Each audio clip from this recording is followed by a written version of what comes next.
How to make a mixtape. Now, the making of a good compilation tape is a very subtle art, many do's and don'ts. First of all, you're using someone else's poetry to express how you feel. This is a delicate thing. You gotta kick it off with a killer, grab attention. Then you gotta take it up a notch. But you don't want to blow your wad, so then you gotta cool it off a notch. And there are a lot of rules. The problem with the best sample song is that you knocked it out of the park so hard with Gorillaz that I don't know what's even close. Like it couldn't have been better. I thought, are you talking on samples? Yeah. I picked Gorillaz for features. Shit. Never mind. See, now we're already off to a bad start. That starts right. the mixtape. It's a lot of songs, man. Dude, picking 12 sucks. So you're not feeling so hot, huh? I'm under the weather. I'm at the end of it. I've been at the tail end of it for like a day. I got real sick like Monday last week. And like now it's just like this residual cough that won't go away. Mm-hmm. It's probably long COVID. It's been going on. I was on a work call yesterday, and the person I was on the call with is also getting over it. But she said that it feels like she's broken her rib because she's been coughing so much. Her like ribs are bruised. I literally had that last night. Like I'm driving home from work last night, and I'm coughing in the car, and I'm like, God, did I just give myself a hernia? Yeah, I mean that's not funny. It's funny, shitty. but it's not funny. It's not funny, but it's funny. Yeah, I get it. Are you you know what's crazy is I think of about 700 things. All right, I got my last one. Oh wait, yeah, I got my last one. Game time decisions happening over here. Game time decisions. This is a shit show. Season 3. This is a shit show. Closing out season 3, flying by the seat of our pants. Yep. I think of so many good questions that I want to ask you, like just in passing. Like I'm like, oh, that'd be a good question to ask Rod. Yeah, I love it. That's one of the things I love about you. And then you've always got the questions. I don't write them down, and then I'm like, shit. Yeah. Do you have any of them? Because I have a better job of like opening a notes tab. Yeah. Okay. I should do a and have it in all the time notes tab. It shouldn't be all on you to come prepared with icebreakers and conversation pieces. That's true. A shared experience. All right, here we go. Ready? Rapid fire. One word answer. Okay. Sports game or museum? Sports game. Hot or cold? Cold. Beaches or mountains? Mountains. Pizza or burgers? Burgers. Night owl, early bird? Night owl. Journey or destination? Journey. Pancakes or waffles? Pancakes. Big day out, quiet night in? Quiet night in. Crunchy or creamy? Creamy? That's the right answer. Okay. Bright and sunny or overcast and rainy? Sunny. Talk to animals or learn to fly? Talk to animals. Pause time or rewind it? Rewind it. Friday nights or Sunday mornings? Sunday mornings. Donuts or bagels? Donuts. Salty or sweet? Dude, that's the hardest one yet. Both. Same time. Sweet. Midwest trail mix. Fame or fortune? Fortune. Drive or passenger? Driver. Group or solo? Group. That's all I got. Okay. Are we doing it all for you now? That's a lot. That's okay. That's just for you. We should do one of those for you on the next episode, though, with different questions. I'll do a rapid fire for you with different ones. Okay. Which ones of mine that I just did surprised you? Driver surprised me. Well, it's because you're always the driver when we're together, but I'm always. In our setting, yeah, but I'm just saying, like in life. I don't know, man. I'm usually the driving force behind. So that's what I'm saying. Do you want to be the driver, or would you want to be like, hey, I want to be in charge of the aux. I want to be the passenger. I want to stare out the window at the sights I go by, or I want to be the one steering the journey. I know I tend to be like a low key guy because I'm introverted and stuff, but I am definitely the guy that like I will take over the music when it's not good enough, and I'll just go do it, and I will physically drive cars most of the time, and I will not always. I'll let other people make decisions, but usually how that goes is people can't make a decision, and I'll be like, "This is what we're doing." So yeah, driver. Okay, very good. All right, so for listeners, if you're not a regular listener, this is season 3, the close of season 3. We call it the unlucky ones because Don and I are we just getting right into shit? I don't even get to tell you the story about how I had to move my hotel. No, we're not getting into shit because the ice machine. Oh, okay. No, we're not getting into it yet. I'm just prefacing why I'm about to do and about what I'm about to do. Okay, all right, do that. So Don and I are going to make a mixtape of songs that could have been on all the other mixtape episodes. A mixtape's worth of songs that just missed the cut. However, we did have a bonus episode this season, which was our anniversary episode because we hit our 1-year anniversary. Tony. I have an unlucky audio clip of somebody that got it to me late with a question. Oh, cool. That's fun. So we even have an unlucky anniversary clip. So I'm going to play that now. We've got a question to answer. Okay. Hey fellas, Mike Adams here. Congratulations on your first anniversary. Here's to 100 more. Better late than never. My question for you is, when in your personal listening habits, how do you know when you want to reach for a mixtape versus reaching for someone's full album? God, such What's that a good feeling question. like for you? How do you know when you're in the mood for a mixtape? That is such a good question. How do you know you're in the mood for a mixtape? This is really funny. I was feeling all nostalgic the other day, and I was getting off the plane and walking through the airport in O'Hare. And for some reason, as I'm doing this, I was like, I have to listen to Bleed American right now. Nothing happened. Like nothing prompted me, but I needed to hear that song, those songs in that order at that moment. And like, as I'm walking from the plane to the L train and then the L train to my destination of travel, it was like, this is the soundtrack that what needs to happen in this moment right now. So I guess it's just a feeling for me. Yeah. I struggled when I was, again, I heard the question already, so I'd had time to think about it and you didn't, which isn't exactly fair, but I struggled at first with this because music is so emotional. It's just whatever mood hits you. And sometimes, like you said, like I just have to listen to this song or I just have to listen to this album, or sometimes the mood is a mood and that mixtapes are good for that, right? Like here's a vibe I could put on a mixtape, but my honest answer is time. If I'm busy, or on the go or something, a mixtape is easy to put on and you get a variety and you can skip something you're not into and you get something completely different.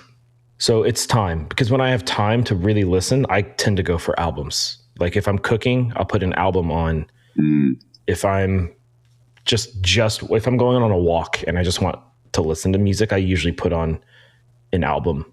But if I'm in a hurry, like I'm driving from point A to point B, and it's a 10-minute drive, I'm sticking some kind of like mix on. That's my answer. But it's not as exact as that, you know. It's not always that way. So yeah, it's a great question though, Mike. Like I find more often than not, sometimes I feel bad when I am ignoring what's playing in the background. Like I have a hard time with background music because I usually want to pay attention to what's playing. Yeah. Like we both work retail, so when there's like, I am so good at ignoring music that's playing in the background that I don't want to listen to. So it's frustrating when it's like I'm doing stuff around the house and I throw on a playlist and it's like, oh, I want to be listening to this, but instead I'm focused on scrubbing the toilet. Yeah. Maybe it's a bandwidth thing. Yeah, I've been having trouble lately just deciding what to listen to, period. Like, I don't know if you go through those periods, but lately, like I've really struggled to even decide what music to put on, whether it's an album or like a mix of something. I'll just sit and like flip through my Spotify playlists and my artists and stuff. And I don't know. It's been weird lately. Nothing struck me specifically. I wonder if it's because the weather's been so freaking up and down, dude. I think that's why I'm sick. It was like hitting spring and then it was cold, and then it was spring and then it was cold, and then it rained and then it fucking snowed, and then it was 66 here. And then it was like, what is going on? Yeah. Yeah. But I got a case of the fool spring. Ready for warm weather. If listeners didn't go listen to the anniversary episode, I highly recommend it. I thought it was a lot of fun. It was a lot of stuff like that. It was a lot of questions that we answered and some comments from people. And I've gotten really good feedback on that episode from people. They were stoked on it. And here it is, just you and I again. Just you and me again. Yep. Yeah. Obviously, the sample is just the two of us, either the original or the featured one with Will Smith and Jaden. Just the two of us. We can make it if we try. Just me and you. Just me and you. Just the two of us. Probably the featured one, because I think did we play this one before? Did we? No, last time it was the Golden Girls. Oh, that's right. That's so perfect. So perfect. Yeah. And you were dressed like Ted Lasso. I was dressed like Ted Lasso. Yeah. Was that fucking Halloween? Is that how long ago it was Halloween. That was the end of season 2. That feels like eternity ago. Yeah. So what else you got? You said you had one more thing. I heard the word ice. Ice? Did I not hear the word ice? I was complaining about something. You were saying What else is new? you didn't want to get the mixtape going yet because you had something else. Yep. You get that brain fog going, don't you? You got that I'm recovering from sickness Okay, brain so fog. when I was on the plane flying home from DC, like I'm so congested, right? Like I'm slightly better now, but I probably still sound a little nasally. But when I was flying home, I already feel so guilty because I'm the sick guy on the plane, right? And I'm messed up. You know, you got to do it. You know, which sucks because now I'm struggling to breathe. And I'm coughing into this mask, and like my nose is running, so like the top of the mask is fucking wet. It's like it couldn't be grosser, right? Like I feel like an asshole. And it is just a cold. Like it's nothing more than that. I just have a cold, you know? If I take cold medicine, I feel better for 2 hours, and then I wait 2 hours feeling shitty for me to be able to take my next dose of cold medicine. Yeah. So, I remember we were talking, we talked about a bunch of stuff. I also watched, where was I going? Oh, and so the pressure of the plane as well as the congestion, I felt like my fucking head was going to explode. I was pretty sure my head was going to explode on the airplane, and then that would have been a way bigger situation. It's a horrible feeling especially when you're landing, or like when the pressure is really changing. You've got a cold dude, on the it was so plane. bad. It sometimes legitimately feels like your sinuses are going to explode. Yeah. It's rough. And then the second thing is that we talked about movies to not watch on an airplane. Have you seen My Old Ass? No. Adorable movie. Aubrey Plaza. So premise of the movie, 18-year-old girl works on her family's farm, getting ready to go away to college, going through what every 18-year-old does, and decides that she's going to do shrooms with a couple of her friends. Okay. And does shrooms and meets herself at 39, like on her shroom trip. And herself at 39 puts her contact information in her phone. So they communicate through the whole movie. Wild. So 18 self and 39 self.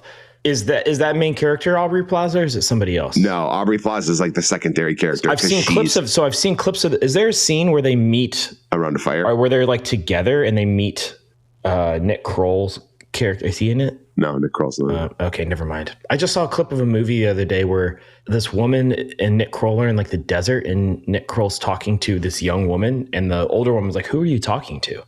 And he's like, that young woman standing right next to you. And she's like, you can see her. And then the conversation is that's her projection of her younger self. And nobody else has ever been able to see her or something like that. It was this whole weird thing. And I was like, what am I watching right now? But okay, so that's a different movie then. Okay. But My Old Ass.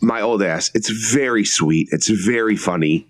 It does pull at the heartstrings a little bit. There were some bouncy shoulders on the plane, like as certain moments were starting to get me, but it was a great movie. But is it one that I could watch on a plane and be like mostly smile? I'm not going to start bawling. Mostly smiles and laughs. See, this is what I need. I don't just need movie recommendations. I need specifically movie recommendations for airplanes. Like I want one for a flight. This is more of this in my life. Comment on this episode, please, and give Don and I, because like I find myself just rewatching movies I've seen before to not take the risk. It's exactly what I did on my way there. Was I watched The Wedding Singer? Yeah, you watch something familiar because it's less risky, right?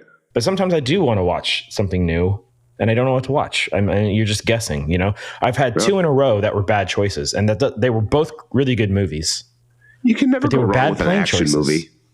Yeah, I know. But last flight I was on, I went through the action movies, and everything was blech, trash, like just not good. So yeah.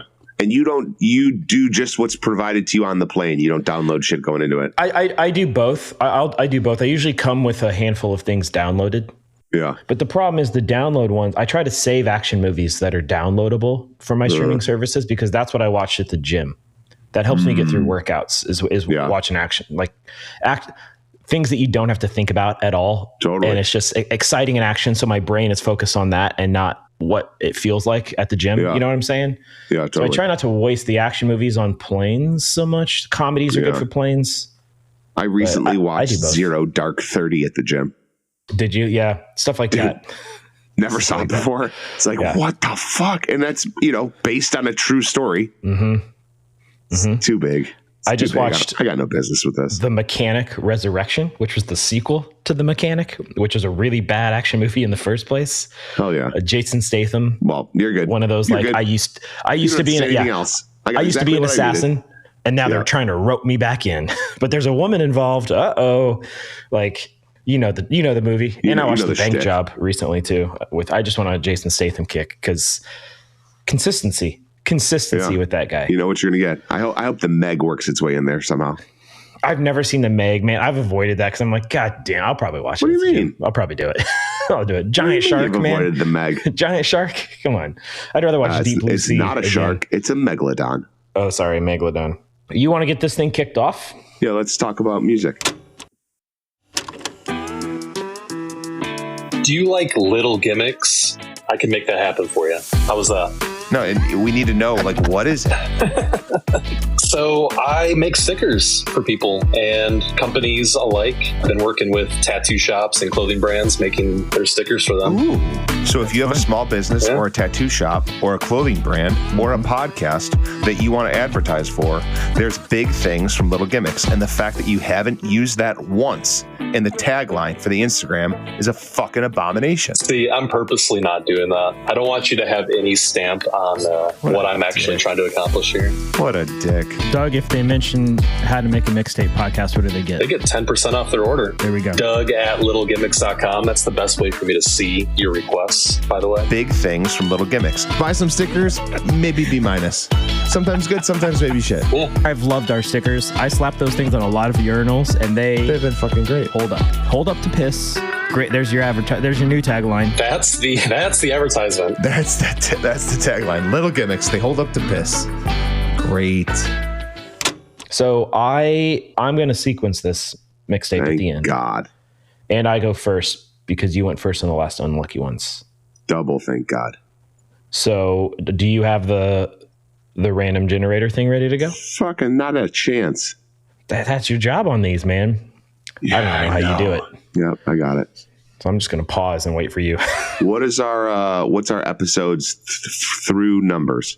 Episodes number 25. It is 25 through 38. 27. 26 was the last Unlucky One. So it's 27 through 38. Okay, 27 through 38. Let me know when you're ready. I'm ready. Okay, go. 28. Sweater weather. Sweater weather. My sweater weather pick is The Zombies. She's Not There. But it's too late to say you're sorry. How would I know? Why should I care? Please don't bother trying to find her. She's not there. Well, let me tell you about the way she looked, the way she acted, the color of her hair. Her voice was soft and cool, her eyes were clear and bright. Which was one of my honorable mentions. So you did. I asked you if you picked your honorable mentions. And I you said I you picked did two. it. I said I picked two, and this is one of them. So this song, do you know The Zombies? Do you like The Zombies? Oh, yeah. Oh, God, yeah. The Zombies is Live for Today as well, right? They had a few hits. They weren't ever like massive. I did. feel like they got bigger after they weren't a thing anymore. They did Time of the Season, Summertime, and She's Not There. And you picked She's Not There as your song? I picked She's Not There. I don't think they did Live for Today. It's not coming up. Who did Live for Today? But the Zombies have that, like, their name's appropriate because even though they're kind of that old style rock and roll, like early Beatles kind of vibe, like that stuff, it's got this edge of like creepiness to it, you know? The Grassroots did Live for Today. Yeah, the Grassroots. So they just feel very, you know, autumn to me.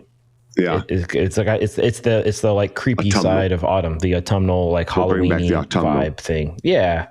So it's got that great beat, the in that song. That's great. I love like a vocal percussion in a song. This might have Like, been the first introduction of Who's Your Daddy as well. yeah. I mean, do you know if Who's Your Daddy Daddy exists anywhere prior That's- to this? That's the time of the season. That's the time of the season. Yeah. Which shows so is the percussive thing. We're talking about a different zombie song, both of us. Man, we are on it today, man. We Fire are on on all it cylinders. today. Do I want to switch it to time of the season then? Switch it to time of the season. You know what? I'm switching it to time of season. It's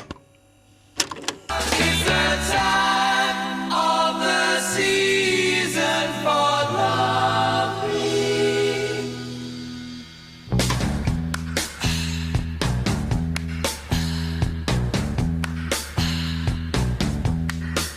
What's your name? Who's your daddy? Who's your daddy? I like She's Not There. Which is also a great autumnal song. It really is. You know what? we're both talking about time of the season. Let's just make it time of the season. Make it time of the season.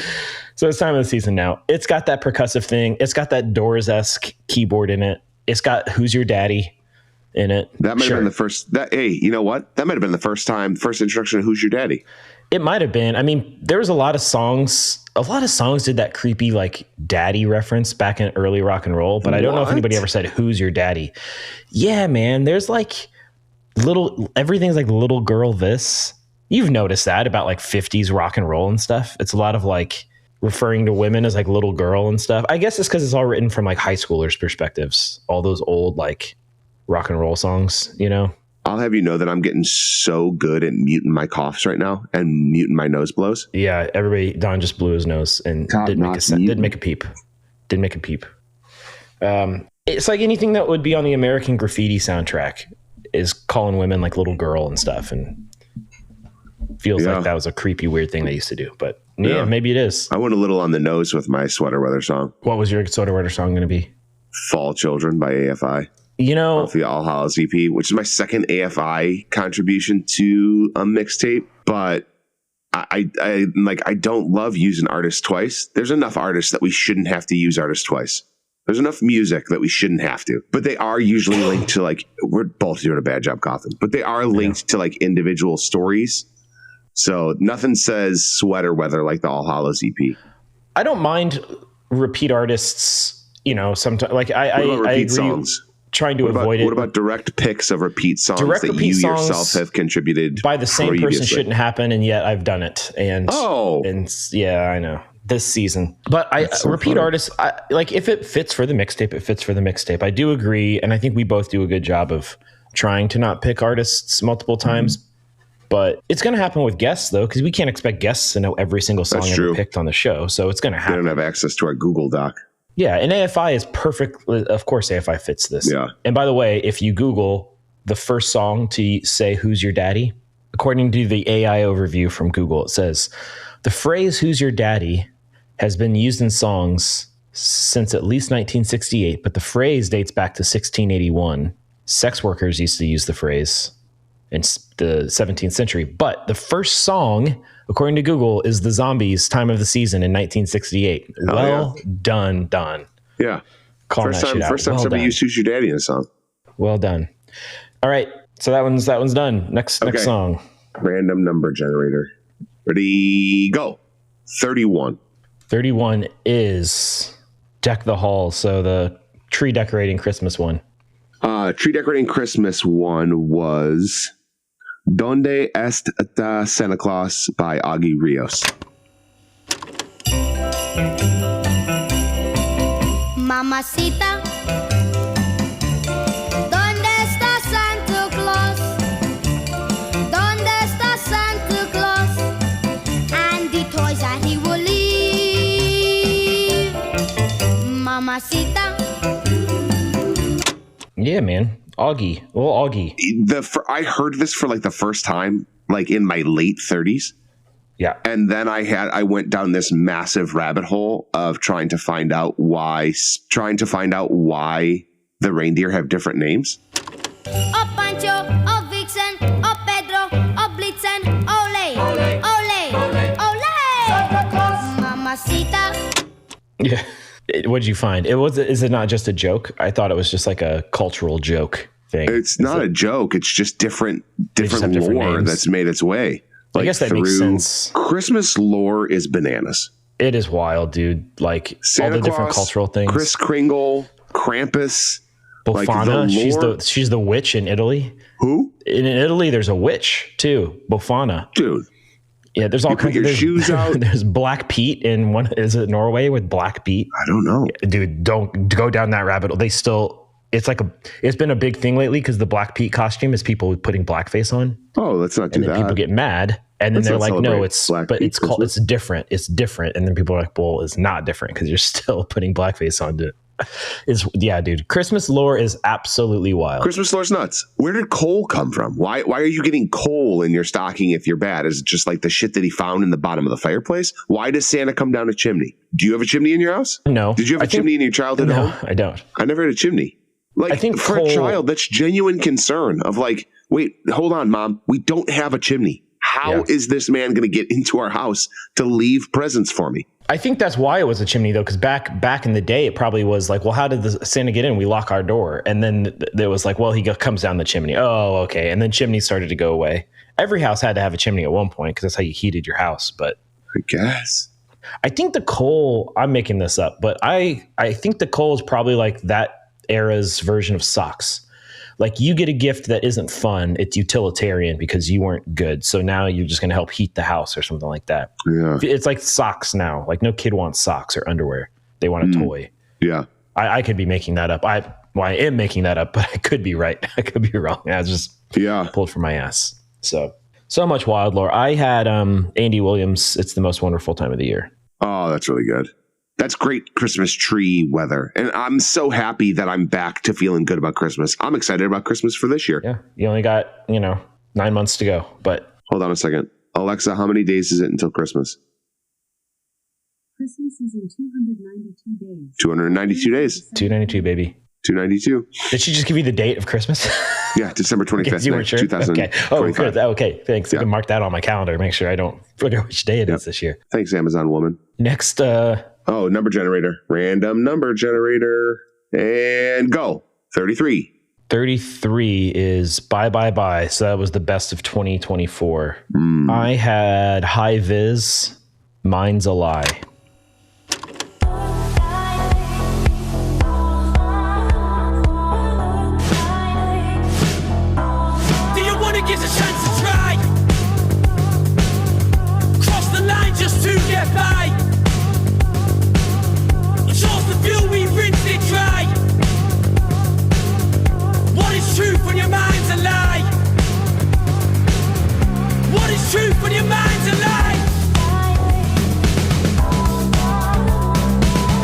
Ooh, I can't wait to listen to that.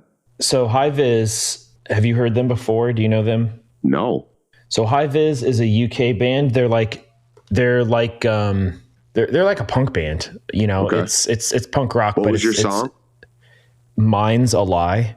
Mine's a Lie. Which is off their new record, which is not a very punk rock song, which is why I like it. Their new record started to incorporate elements of like post-punk, like, Joy Division and The Cure and stuff like that. A little bit, with even almost like indie rock pop stuff, but their singer still has this like really raw punk vocal to him and stuff. But the record they put out this year is just really, really good. It's like all these punk bands that are starting to do artsy stuff, like Idols and High Viz and like Fontaine's DC and these bands haven't been around too long. 2018 was some of their first releases. So no, for sure. And relatively a new band. That's cool. They are. And they're just really talented. And this record got a little buzz for sure. I think it got a mention on that. Did you listen to that 2024 draft that was like Yasi, Rob, and one of the other guys, like the producer guys that last one that I listened to for the draft was soundtracks. Did they draft soundtracks? They drafted soundtracks. Yeah. So this was a New Year's thing they did, and they did they did this basically like we did. Yeah.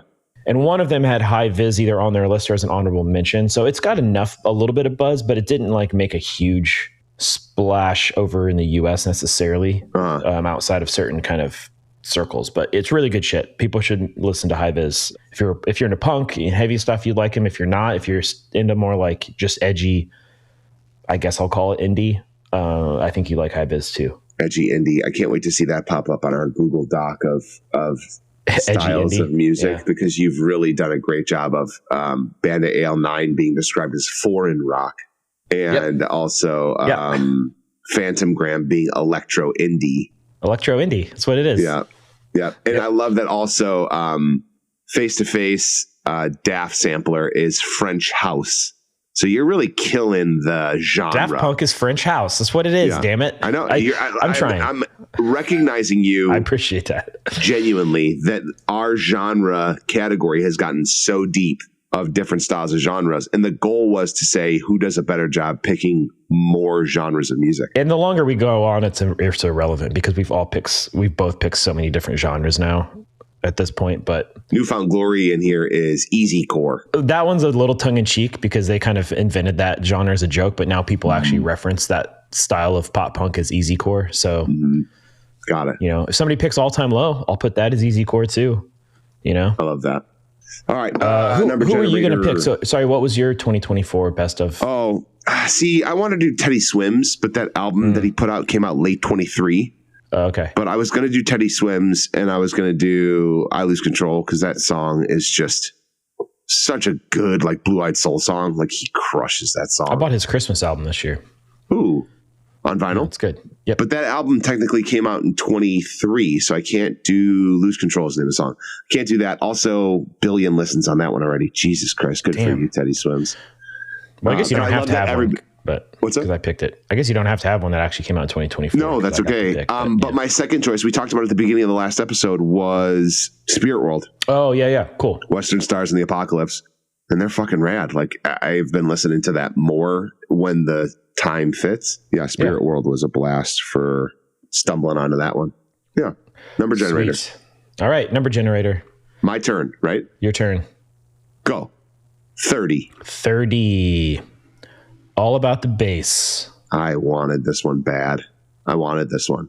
Was this your favorite episode we've ever done? It's such a hard question. Yes, I think it is. Yeah. Let me rephrase. Okay. I didn't have the most fun recording it. I had a great time recording it. I wouldn't say it was the most fun though, because there was a lot of pressure. I was a little nervous. There were nerves for sure. I think it was probably our highest quality output of an episode. That's what I'll say. I think this is the best thing we've made. I don't ever want to tell Doug that he's done, not Doug's Little Gimmicks Doug, but other Doug. I don't ever want to tell other Doug that he's done a good job at anything, because I don't know how he carries that big fucking head of his around. But How to Make a Mix Plate, like, I feel like that was my strongest showing, as well as just an incredible fucking episode. Yeah, great theme. Everybody had a really good time with that one. Everybody had good songs. Like, that is a great mixtape. But my second, like, there was a lot of pressure going into the Rob Harvilla episode. Just, we're recording with somebody that we're both really stoked to spend time with. I would also throw out just fun recording. I think the first episode with Jess, where everything went fucking horrible, in hindsight, is now fun. Oh yeah. At the time, was not. And then Meg, the love songs one we just did with Meg was a blast. She's awesome. I had a great time doing that episode. So good. And I'm with you on the barbecue. The mixed plate one was a blast to record. Yeah, when Doug comes back, if he doesn't take it up a notch, never a 3-time guest for Doug. I think he is already going to take it up a notch, because he already knows his next theme and it's on the books. Well, it's not on the calendar yet, but it's coming up. Baseline. I went with cool songs, I think, for my first All About the Bass episode. Okay. You know, I take that back. I didn't go with cool songs, but I went with like very personal songs that I loved bass lines from. Yep. And I'm going to go so on the nose and say Smooth Criminal by Michael Jackson.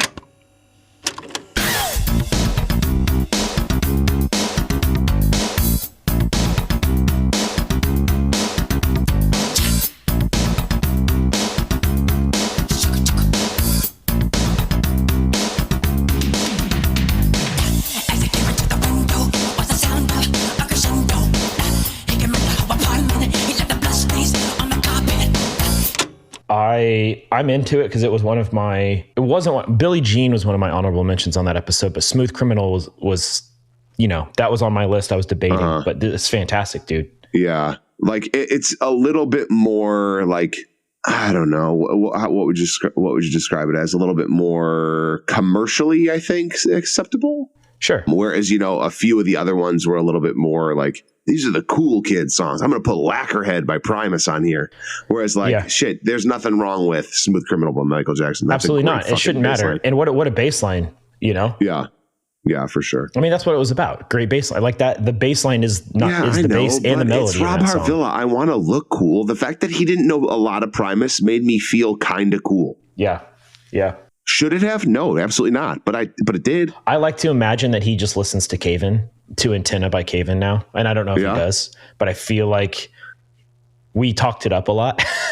And somewhere in my gut, he's out there driving his kids around listening to Antenna by Caven, because I hope that he's listening to Antenna by Caven while wearing some of his How to Make a Mixtape apparel. I hope so too. We listened to something he did one of the new episodes, and I listened to it and had this same thought, and then you text me and you were like, "Do you think he said that because of our?" He was talking about Incubus. He was talking about Incubus. He was talking about the bass player of Incubus. Incubus. Yep. Which came up on our episode. Yeah. And I'm hoping that is what led him to that. But I don't know what his timelines look like. No idea. But I was talking about Dirk Lance from Incubus. I'm taking credit for that. I'm saying I influenced how to make a mixtape. Or no, I influenced 60 songs. Well, I had... what was yours? It's been an honorable mention twice to this point, and so that's kind of a third time, but I was going to do Redbone, Come Get Your Love. So I've got to get that on a freaking mixtape, man, so I can stop thinking about it. Yeah. So I guess we'll see if I end up with love songs or not on this, although I had another song down for that, so maybe I'll audible. I don't know. What's next? That is a great fucking bass line. What, Smooth Criminal or? No, Come and Get Your Love. Come and Get Your Love. Isn't it good bass line? It's a great bass line. What a great... There's some great fucking photos of them, too, on Spotify. Dude. God damn. Okay, back to the random number generator. Ready, go. 27. 27 is first episode of season 3, Go Outside. With Doug, Little Gimmicks Doug. I was going to call him and just have a recording in the background and say, Doug, we need a new commercial for season 3. Do you have anything to say? And he would have been not really aware that we were going to record it. And I would have recorded him. And he just said, I don't know, something about stickers, I guess. There's nothing stopping you from still doing that. I mean, I'm just saying. I know. I'll probably still do that. We do need a new Little Gimmicks commercial. For season 4. You keep saying season 3. This is the end of season 3. I don't fucking know. Season 4. We're going to season 4. We're vets. We're grizzled vets at this point. Seasoned vets. Darlin' by Houndmouth. It's cold. It's dark, it's deep and it's wet. But you ain't gonna make it if you don't let someone in.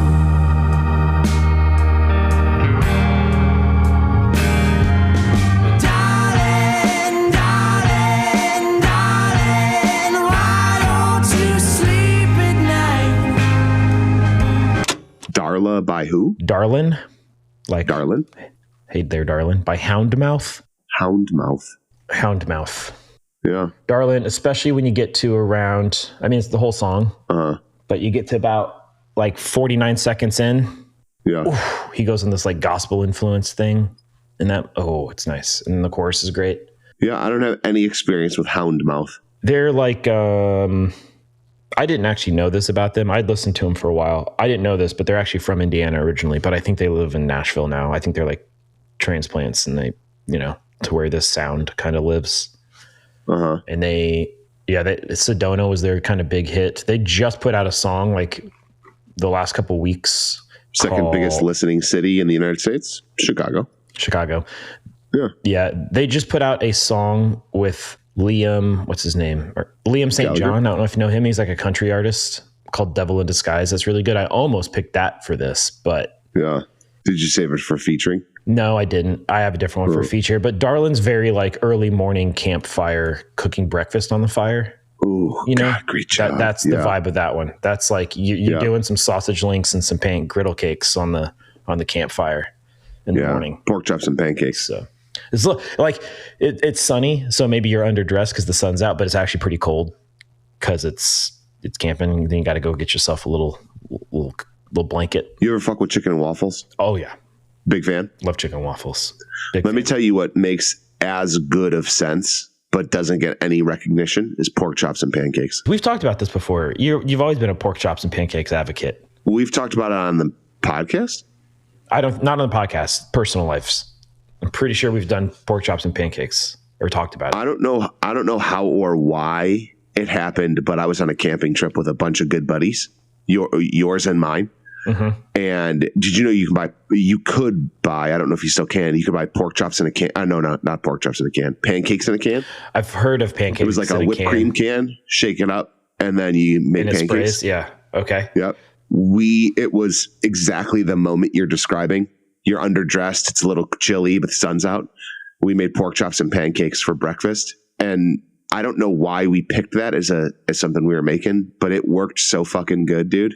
It was fantastic. That's amazing. What do you do? So applesauce with pork chops is a thing, right? People do that. Yep. What if you did apple butter because it's pancakes. God damn. Like we just butter. did maple syrup, which still worked so Which well. would work great. And you could do both. You could do apple butter and maple syrup. That would go well together. Now I want to try apple butter and pancakes and pork chops. Damn.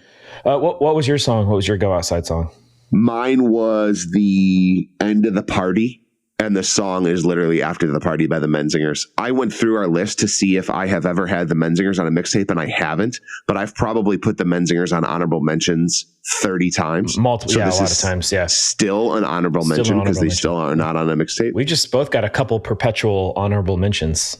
They were that band that I found like when I was probably in a bit of a music hole, and I found them and like latched onto them pretty hard. And I've probably seen them more times recently than anybody else, and just related with them more than anybody that I've been listening to for a while. And they just hit everything just right when I needed something new. And so the Menzingers kind of are always like a go-to, but After the Party is just a fucking fantastic conclusion of an outside bonfire song. Yeah.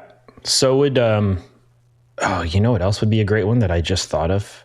Like as you're packing up the car and you're kind of trying to wake up. What's the Against Me song that starts with the party's over? Is it? Oh, I don't know.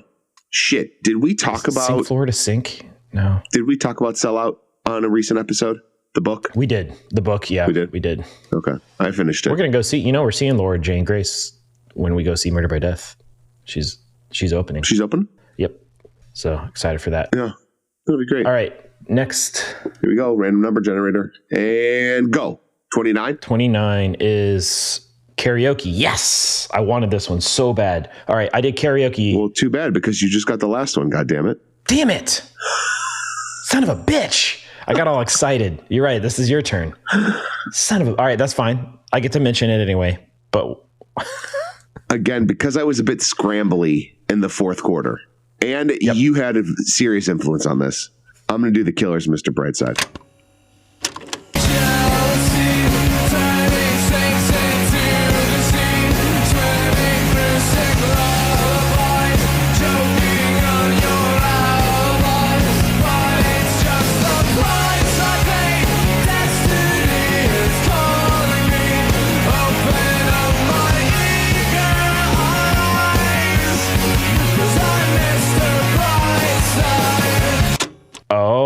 I had influence. Why? Because you sent me a video. You singing it. I sure did. Singing your heart out. You and a bunch of our good pals. Yep. It was a good one. And then this was one of the ones that I did have. If you want to bring the house down in karaoke, you sing the Killers, Mr. Brightside. If you want to have the entire audience sing at a sporting event, you play the Killers, Mr. Brightside. The Killers, Mr. Brightside is our generation's Don't Stop Believing. Yep. Did we talk about this on the podcast? I think it came up. I don't remember. We talked about Don't Stop Believing as a no-go for karaoke. It's not. It is a no-go. There's too much musical interlude. 100%. Right? 100%. And I think this did come up. I think you mentioned this is our generation's Don't Stop Believing. Kind of our generation's, yeah. But it is a better karaoke song because it doesn't stop. It doesn't. And it's same singable. way Mr. Jones by the Counting Crows doesn't. It's singable Mr. Brightside is also one of those songs that like even a really bad karaokeer can do pretty well. Karaoke. Because the melody is so level on this song. Sure. You know what I'm saying? And you're right. The crowd's going to participate.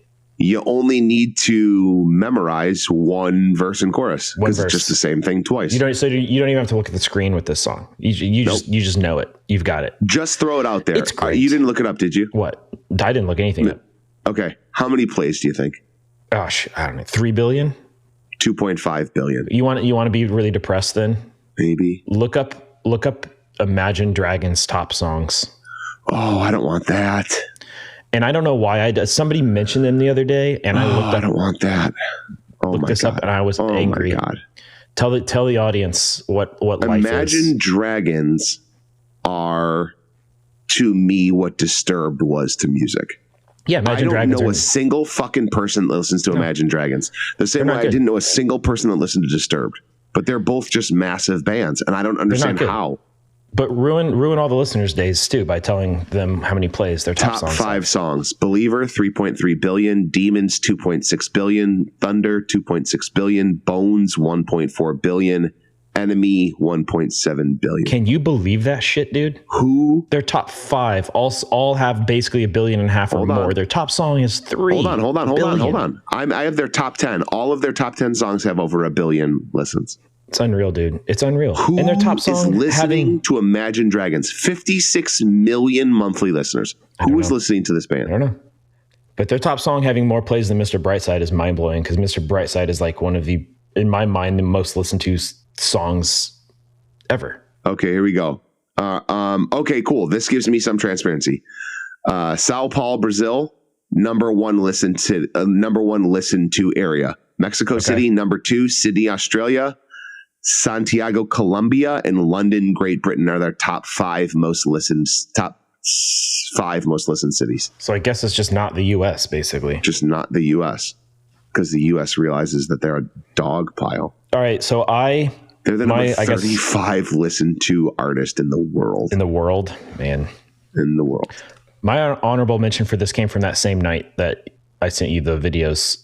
Mr. Brightside brought the house down. So first off, the very first song karaoke'd, that wasn't by the guy hosting karaoke, right? So the very first like people that went up, they did fucking Don't Stop Believing. And they did a really horrible job of it. So that did not start the night out well. But the night went really well. There was one song that brought the entire bar down harder than Mr. Brightside did. Harder than Mr. Brightside.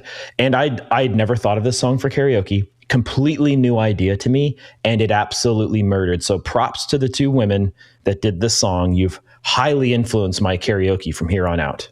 CeeLo Green, fuck you. Oh, okay. Absolutely murdered at karaoke, dude. Everybody in the bar had their middle fingers in the air. Wow. Everybody was screaming. I was like, oh my God, I'd never thought about this song. And it's such a good karaoke song. He's a bit problematic. He is. Do we still... He's problematic, but as a karaoke song.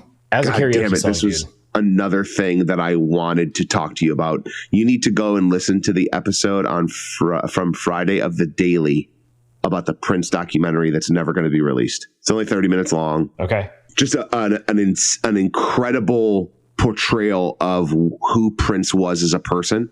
It's a 9-hour-long documentary. The director and Netflix collaborated with the Prince estate to like create the documentary. And then when he started to socialize what he had done, fucking Ezra, I can't remember his last name. He did the OJ documentary. I can't remember what his name is, but when he put it out, the Netflix and the estate are like, nope, we're not doing it. But it sounds incredible. Okay.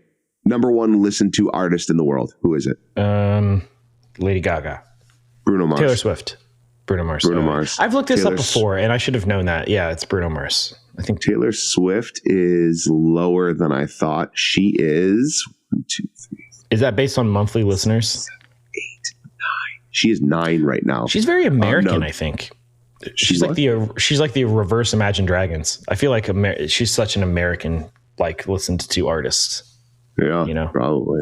Yeah, that's true. Anyway, dude, consider CeeLo fuck you for karaoke sometime, even if he is problematic. You're the one singing it at karaoke, not him.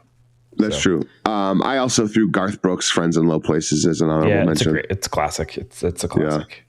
But I'm excited to hear that CeeLo brought the house down. There's a dude.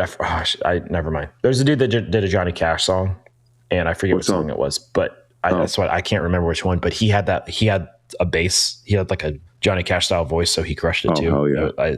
Hearing somebody who can actually sing Johnny Cash sing Johnny Cash is pretty awesome. Yeah. All right, you want to do the next one? Yeah. I'm random number generator. Which I think is me this time. Okay, yeah. Go. 34. 34 is there's no X in Mixtape. So Ooh. Spoon, you've got your cherry bomb. Get yourself to bed, blow out that cherry bomb. Oh, life could be so fair, let it go on and on. I could pay you tonight, hand on your cherry bomb. Oh, life could be so fair, let it go on and on. It's not fair that I got this one because I didn't really have any backups to what I picked on. I mean, this one kind of is. I mean, it is. This one does make me think of an ex. So, and I don't really listen to Spoon anymore, but felt like you and Leonore had more. Huh?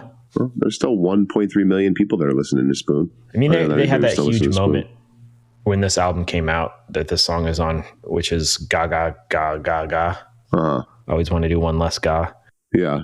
It seems like there's too many Gas. Like 2017, like between probably 2007 and like 2017, that like decade there, Spoon was actually pretty big. Like they were like one of those OC bands, you know? Yeah. Were they? Yeah. I don't think they ever performed on the OC, but their music was definitely on there. They were right up that alley of like that indie rock revolution thing. Why did I think Spoon was like a 90s alt rock band? No, dude, they're like they're 2010s. Yeah. Indie rock stuff. Yeah. Huh. Crazy. I had 2 for this one. Okay. There's an artist. His name is Hayden. Okay. The album that I picked this song off of came out forever ago, and then he just did a 20-year anniversary of it. So that would have meant he did a 20-year anniversary because the original is gone. So 20-year anniversary in 2016. So that means it came out in 1996. And the song is Bad As They Seem. But that's the song I'm picking for There's No X in Mixtape. But there is a song on this album. Dude, every single time we talk about something on the Mixtape podcast, I feel like I've already talked about it. We're at a point now where I feel like I have no original content anymore. Do I have any original content? Have we talked about the song? Have we talked about the song Skates? Not to my memory. Okay. Following the mixtape, I want you to go listen to the song Skates by Hayden. Okay. I'm just going to leave it at that. That's all we're going to say. I don't think you've ever talked about Hayden on the podcast. So okay. All right, good. That feels good then. Yeah. My second one for this would be the Detroit Cobras. He Did It. Dude, I haven't thought about the Detroit Cobras in a long time. They're that woman passed away, which is so sad. Yeah. But, and I guess they're still doing stuff, but they have a male vocalist now, which doesn't feel the same. And if you're going to change an entire everything about your band, like, I guess you're not changing everything. You're just changing your vocalist, but you can't be the Detroit Cobras anymore. Can I say that? Yeah, I try not to judge bands that do that because I don't know what their history was or what, like, you know, but I mean, I totally get what you mean. Like if it sounds that different too, how can you keep the same name? Detroit Cobras put out a new song in 2024, and it looks like it's like maybe a collaborative song with a band called the Pee-wees. Okay. Which I have no relationship with the Pee-wees, but It's the Pee-wees and the Detroit Cobras. Maybe they're evolving.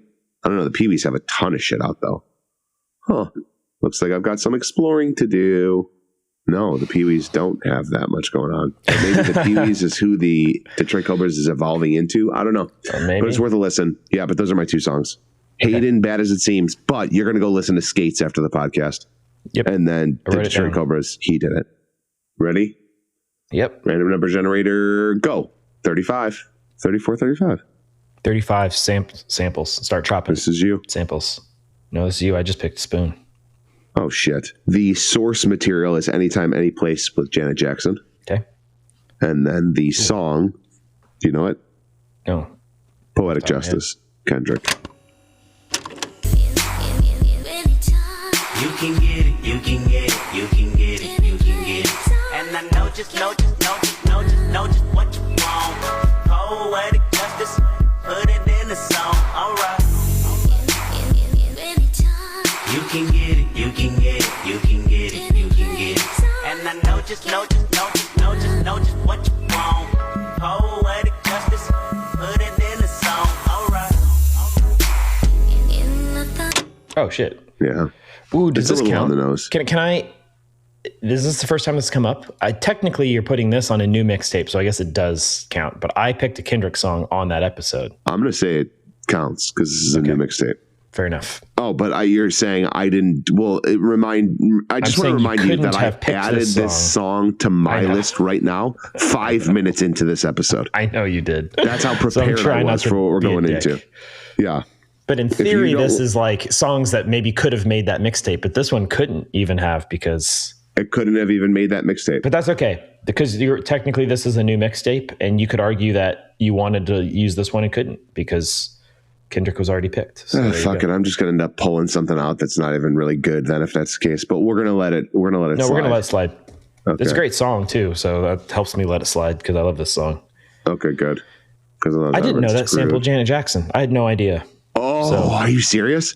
I mean, I'm going to know now. Now I'm going to listen to it. I'm going to be like, obviously this does. The sexiest Janet song of all time. Oh, you don't remember this video? Whew. I'm not saying I don't. I'm saying I just probably never realized it. Yeah, look up Janet Jackson anytime, any place. Of course.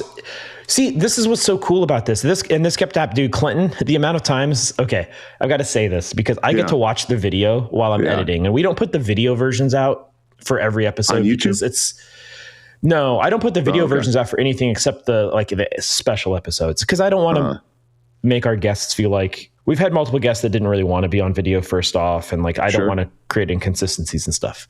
But what people couldn't see is that Clinton would have these reaction. Whenever Clinton was mind blown, his reaction was to take his headphones off and physically react, but he wasn't making a sound. So the audience couldn't see it. So there's moments of almost silence where it's because Clinton is reacting hard to something. And it was so awesome. And so funny. You should try and cut all of Clinton's reactions together. Should cut him. I should do a cut. That'd be fun. Yeah. He kept being mind blown at the samples, which I'm experiencing right now, because I don't know how I never noticed that sample in Poetic Justice. I've heard this. I love this album. I've heard the song so many times. And now that you say it's a Janet Jackson song, I hear it. That's what I hear now. I just hear Janet Jackson. If you want to take it a step further, go watch this video. Whew. The Poetic Justice video? No, the Janet video. The Janet Jackson any video. place. Yeah. This is 1993 Janet. That's Janet killing it. I want to watch a clip of it right now. Because, I remember this video. Just the screenshot. I remember this video. I remember watching this on VH1, dude. Yeah, you probably shouldn't have been. Probably shouldn't have been. Nope. Yeah, I remember this video very much. Yeah. In fact, I remember. I vaguely remember You remember what? Never mind. I remember this. I remember this video. It wasn't going to be dirty. It wasn't going to be dirty. It was going to be weird. It wasn't. That's okay. Oh, okay. It was going to be corny. I just remember rooting for them as a couple in this video, being like, I like really these cute. two. But now I'm watching the video again. I'm like, this is all just them having sex. This is all the different places they had sex. You just wanted them to be friends. I'm like, I like these two. They're a good looking couple. Little Roderick says, I want these guys to be best buds. I'm rooting for these two. I'm really pulling for these kids. That's funny. All right. I had Wax Taylor, Que Sera, for this. What the hell's that? You know that song, Que Sera. I don't know. If you listen to it, you'll know it. It's just, it was your pick. So it doesn't, I don't get it. So it doesn't really matter. Doesn't really matter. Only 4 left here. Shit, really? Yeah. All right. Yep, I already crossed that off. Yep, I absolutely recognize this Wax Taylor sample. Yep. Yeah, the sample's from a song called Que Sera too, by some old jazz singer. I forget who it is, but have you heard, oh shit, they talked about it last week tonight.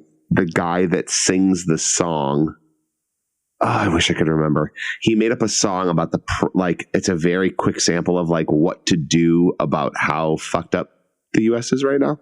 And everybody is cutting their own samples of his song, and it's just him singing. If I can find the clip, I'll send it to you. Because it's fucking fantastic. It's super funny. And everybody is now building it into big song samples. I like little viral moments like that. Like the Bed Intruder song. Oh yeah. Yeah, I love that. I just watched this morning. This is a little different because it's not samples, but this morning I watched, I've everybody's seen this a million times at this point, but the video where the woman is setting up her camera and then she accidentally backs into the corner of her bed and screams, but it's a perfect pitch note and people cut in. Yeah. Like that Alive. note for the song. Yeah. This is Staying Alive one. Yeah. Yeah, totally. It's really good. It's so funny. There's 4 left. Let me make sure I know what 4 it is. We've got the Other Christmas song. Yeah. So it's I can give you the numbers. It's 37. It's Other Christmas. It's Dad's Car. It's Songs with Real Love, and it's featuring artist. Yep. Correct. Okay. Here we go. Random number generator, go. 36. We went 34, 35, 36. Another love song. Okay. I have, you know what? I'm going to audible here. What? I was going to do Love is a Battlefield, but I'm going to do Come and Get Your Love by Redbone and get this bitch on a mixtape. I love that. I'm going to get this thing on a mixtape. We're going Good Redbone.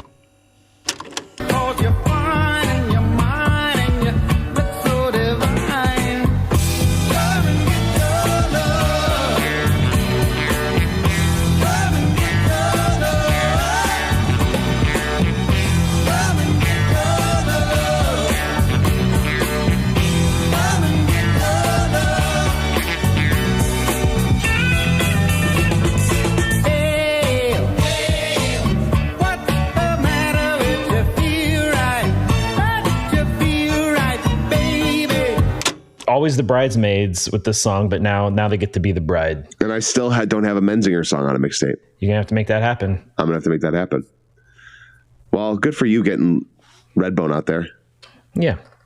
You know, it's a band that if people don't know, I think they should, because it's an all Native American band all from the 60s, all indigenous, 60s and 70s, and they were pretty big. I mean, I don't know if they had any other really big hits. Like "Come and Get Your Love" is their massive hit, but everybody knows this song. If you think you don't, just go listen. You know the song. Yeah. Well, I guess you would have heard a clip of it by now, but yeah. It's got that kind of Earth, Wind, and Fire vibe to it, even though I don't think they were really necessarily like that kind of, they weren't really a funk band necessarily. Sure. Their first 4 most listened to songs on Spotify are different versions of "Come and Get Your Love." Yeah. If you've seen Guardians of the Galaxy, you know the song. Oh, you know the song. He's dancing during this one, and yes, I forgot. Yeah, this was on Guardians of the Galaxy. Good call. Yep. Prominently featured, like you said. Yeah. Oh, for sure. Absolutely. Great. It's a great fucking song. Yeah. Great bass line, even though it's not on the bass episode, but yeah. I think this is another artist that's been an honorable mention of mine, because I searched the doc and it doesn't show that we've had an Avett Brothers song, but I did the Ballad of Love and Hate as mine. Oh, okay, cool. Yeah. You had the Avett Brothers as a honorable mention for the Go Outside episode. Okay. For sure. I remember that.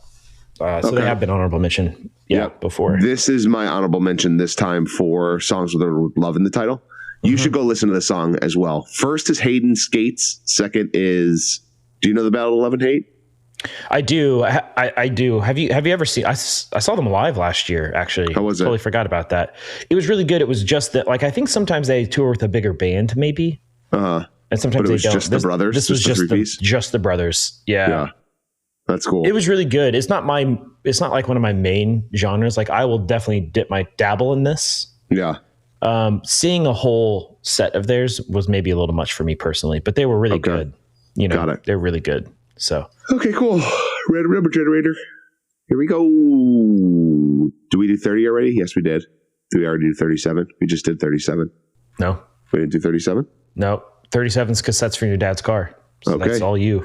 All right, cassettes in Dad's car. Dad, it's funny. I think my dad was.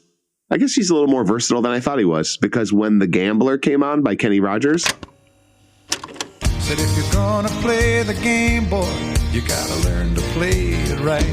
You got to know when to hold up, know when to fold up, know when to walk away, and know when to run.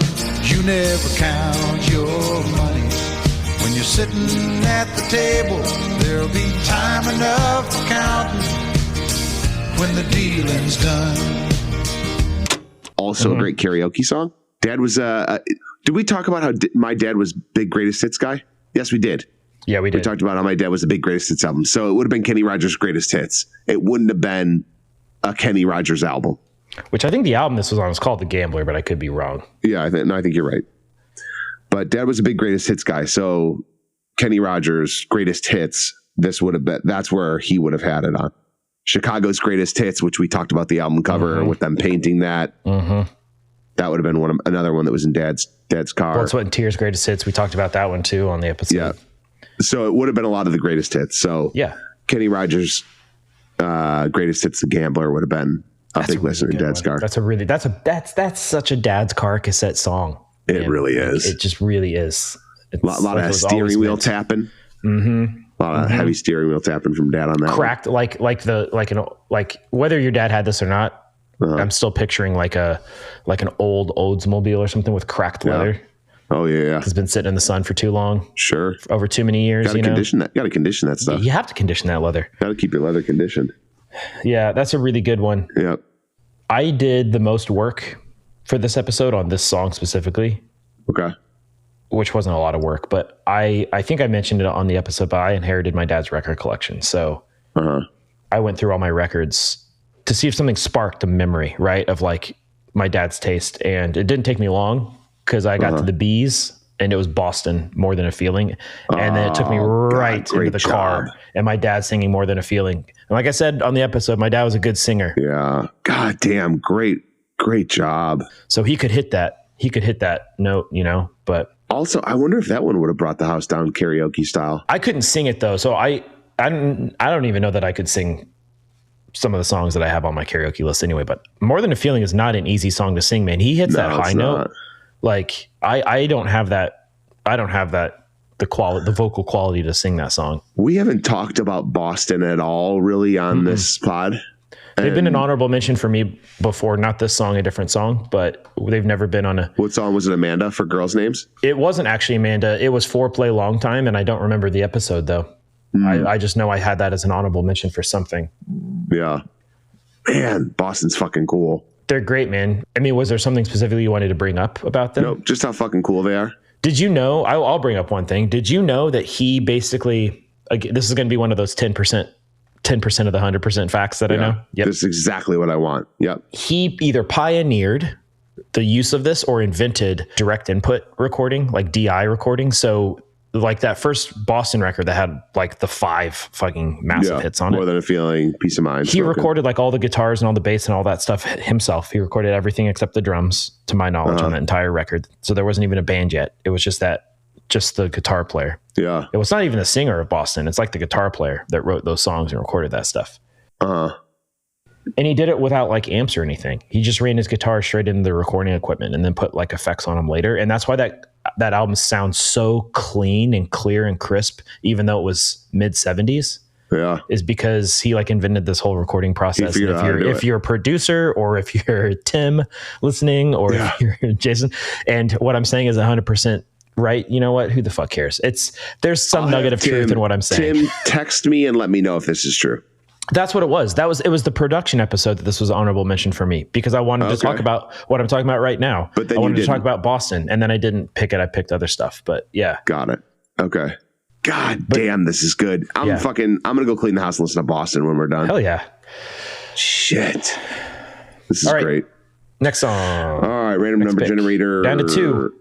You're down to 2. I know the 2 featuring and the other Christmas are all that are left. Christmas party. What number are they? It's 38 and 30. No, 38 and 32. Okay, hold on. 32 popped up first. Okay, so that's me. Yeah. All right, I'm going with The Waitress's Christmas Wrapping. Now the calendar's just one page. Of course I am excited. Tonight's the night I've set my mind not to do too much about it.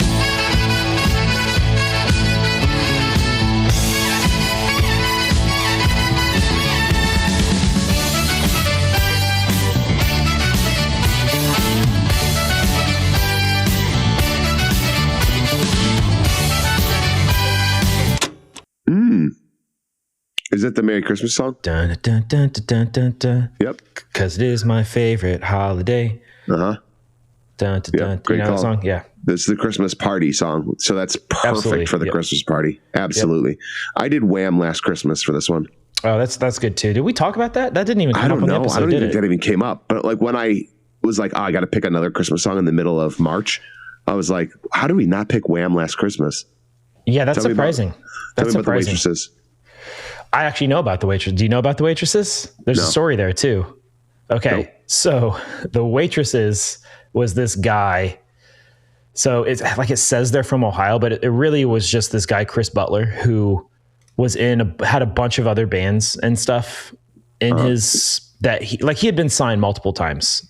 He was like a producer for a while and he kept trying to get projects off the ground. He had all these relationships with record labels and nothing ever worked out. Everything kept going sour or going south. And there was a label, it must be this Clone Records or maybe it's the C. I don't know. Some label was like, we want to put out a Christmas compilation album, like Moneymaker. Christmas time was put out and we want some originals on here. And so they went to this guy because they had a relationship with him and they're like, look, dude, can you write a Christmas song? And so he wrote Christmas Wrapping. He hired some just of his friends or people he knew to sing on it. Like the woman who sings on this wasn't a professional singer. And actually, if you listen to it, she's not even that great of a singer. She was like some woman he knew. Sure. And he, according to him, he like half-assed this song and it's called Christmas Wrapping because he was trying to do like a quote unquote like rap thing, right? At the time, like this is like late 70s. So like It was that like hippity hoppity era of rap. And he was like, I'm going to do something like this. Right. And then the song was massive. Oh, and he released it under a fake band name. So the Waitresses was just a made up band name that he did but for the the Waitresses does have another big track. They do. Well, what happened was at first, from my understanding, at first he was actually really annoyed that this was the set because he had been in all these other bands and written all these other songs and never had success. But then he just fucking embraced it and he was like, all right. And he put together an actual band called the Waitresses and they recorded like 2 albums. They're kind of like ska adjacent, dude. If you actually go listen to it, it's like new wave with horns in some of their stuff and kind of ska. And they did like, this is their biggest song. Is Christmas Rapping. But it's not their only song. Like they've got other hits. Like I Know What Boys Like is them. You know that song, yeah, that's right? what I was going to say. Like they have that other big hit of that. Yeah. So like that's the story. So like it's basically like a band that was put together after the song was already a hit because this dude wrote it and recorded it. And then he just had to put together a band and they would tour and stuff. And I think they didn't like each other and they weren't even a real band. They only lasted like 5 or 6 years as a band. So that's the story as I know it. I'm on like 45% on that one. Yeah, that's pretty good. I mean, you had me sold. All right. But Last Christmas is a good one too. Yeah, I felt good about it. Last one, Don. And you know what it is? Last one. It is features. And my feature was Usher featuring Alicia Keys, My Boo.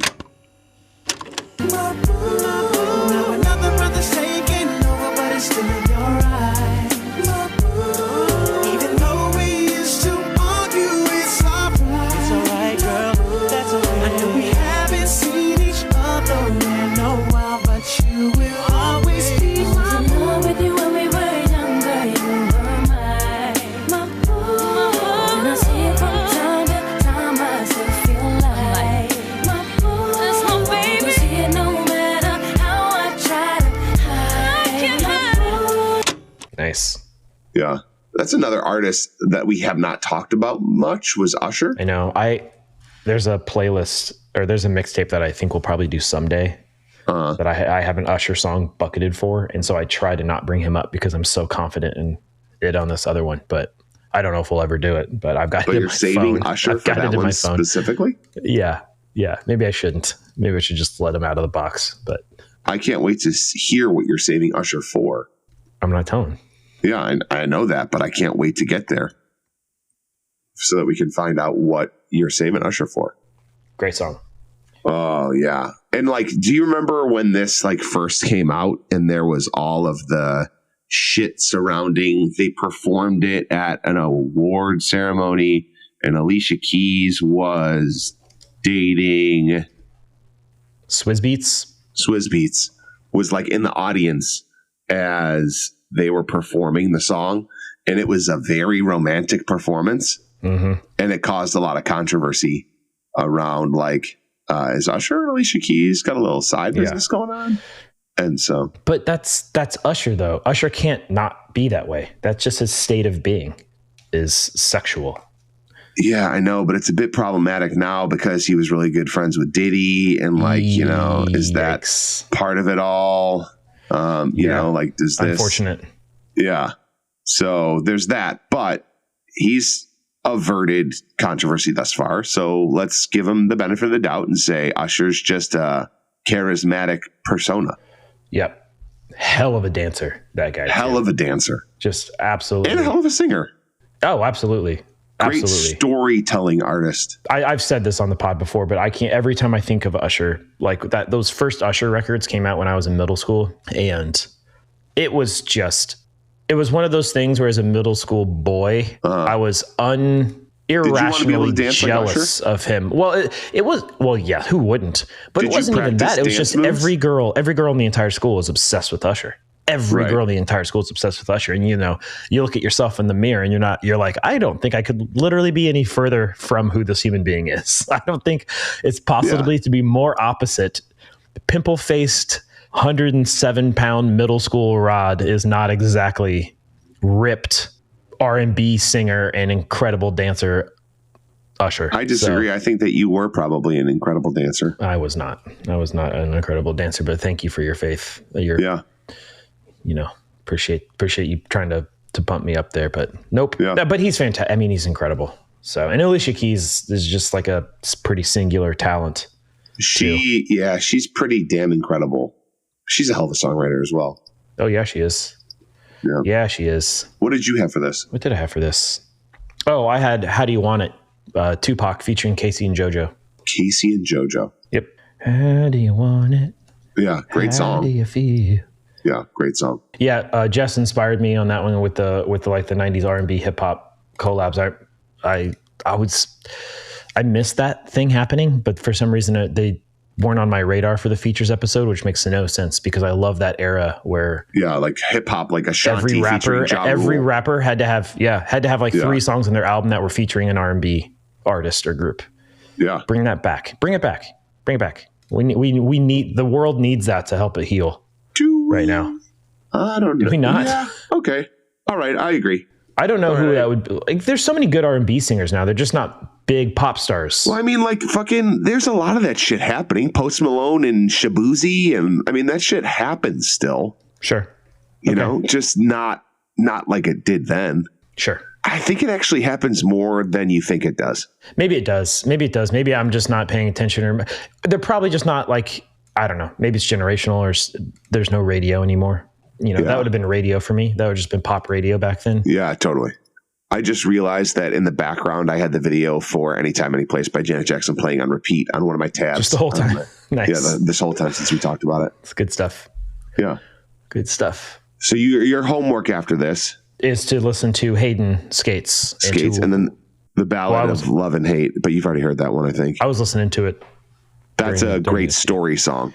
Very pretty story song. And to watch the day, or listen to the Daily from Friday. Oh God, dude, such a fucking cool story about Prince. And then my homework is that I have to find the funny clip. Yeah. From the guy that was on Last Week Tonight. Yeah. And send that to me. We've got some fun homework. Yes, sir. I don't dislike it when it's just you and I. I don't either. I think the guests bring a nice dynamic. Dude, can you imagine how repetitive it would get if it was just me and you every episode, though? We would for sure. Our artist choice pool is just too shallow. Too shallow. Yeah, it's too shallow of a pool. You want to read the list out? Nope, because I didn't write it down. Okay, I'll read the list out. This is the first time for everything. First time. I was so focused on crossing my own shit off. Look at this chaos, dude. Look at this pandemonium. And it's off of a tiny Post-it because there was too many words. Well, I'm going to do my best here. I guess it's only fair because I didn't read the rules on this episode because we don't need to. Oh, shit. It's just us. We're all over the place. We don't need to. It's fine. Okay. All right. Time of the season, the zombies. Donde est Santa Claus? Augie Rios. Mind's a Lie by High Viz. Smooth Criminal by Michael Jackson. Darlin from Houndmouth. Mr. Brightside by The Killers. You've Got Your Cherry Bomb by Spoon. Poetic Justice by Kendrick Lamar. Come and Get Your Love by Redbone. The Gambler from Kenny Rogers. Christmas Rapping from The Waitresses. And My Boo, Usher featuring Alicia Keys. Yeah. What a weird mixtape with a couple random Christmas songs in there. I can't wait for you to have to sequence Christmas songs into there. Yeah, well, we'll see how that goes.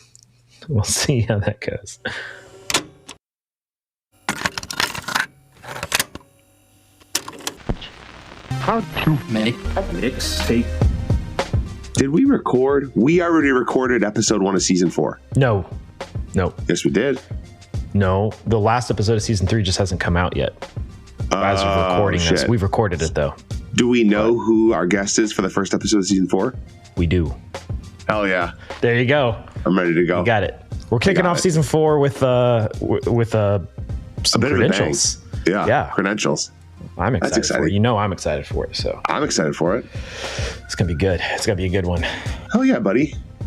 Well, yeah, I know it's weird getting it. We're actually like been responsible and recording like recording at a decent clip. So we have we're multiple recordings in before I get them out now. That's so it's probably confusing some of my confusion. For you. Yeah, for sure. Well, that and I do a bad job of paying attention to stuff.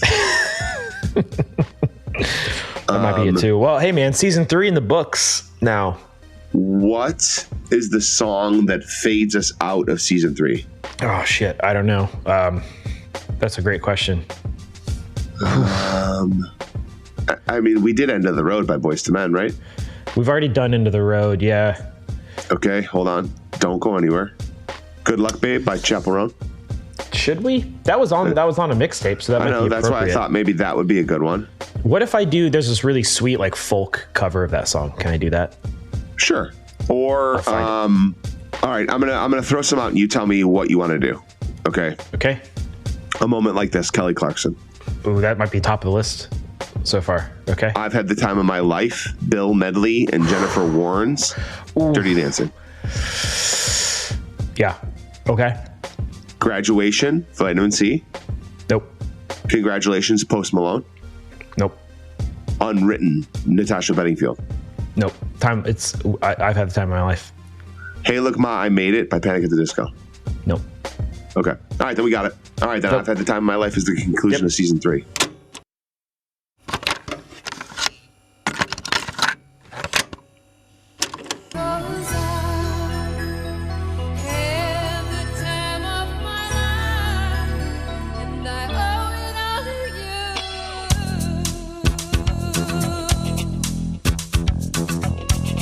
All right, I will see you soon for season 4, man. You've got appointments to get to. That's why I've got an appointment to get to. Butt crack of dawn on Saturday morning. I have an appointment to get to. Also, I have 2 stickers to design because you were right. I never did a season 3 sticker. Nope. So, and now I'm going to have to do a season 4 one too. So I'm going to retroactively do a season 3 sticker, and now I have to do a season 4 sticker too. So we're going to have 2 new stickers coming out. That's exciting. It is exciting. So I think that somehow we should make the QR code a part of every sticker. Yeah, it's good for advertising for sure. I just from a design standpoint, it's really annoying to have to stick a QR code on there. But you know what? If I'm being practical, which I should be, and trying to grow the podcast, then yes, it needs a QR code. So I agree. All right, thanks, dude. Thanks, dude. Have a good weekend. You too, buddy.